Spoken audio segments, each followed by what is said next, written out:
Hey there everyone, this is Rasan speaking and welcome back to another video. And in this video we're going to learn that how can you install Java compiler in your Windows machine. So let's get started without wasting any kind of time. To actually write codes in Java, you're going to need Visual Studio Code or any other IDE. If you don't have it installed, the tutorial of the installation of Visual Studio Code is given in the description below. Check it out if you don't have it installed. So open any browser you have, Microsoft Edge or Chrome, and then search for JDK. Then click on here and open this site. Scroll down to reveal the downloads. We're on Windows, so obviously we're going to need the Windows installer. So click right over here on Windows to get the Windows installed.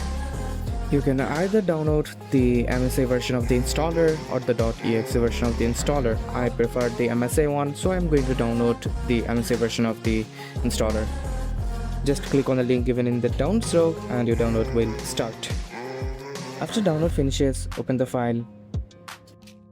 Click on next, then next again. Wait for 1 to 2 seconds. Click on yes. Wait for the installation to finish. It will take some time. Click on close. Search for Java for VS Code. Click on the first link right over here. Scroll down. Click on install the coding pack for Java Windows.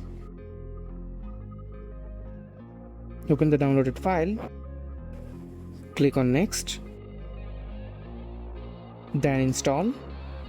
Wait for the installation to complete. It will take some time. Click on finish, and this is exactly how you install Java compiler in your Windows machine. No need to install any extensions in VS Code because those have been automatically installed. Thanks for watching the video and goodbye.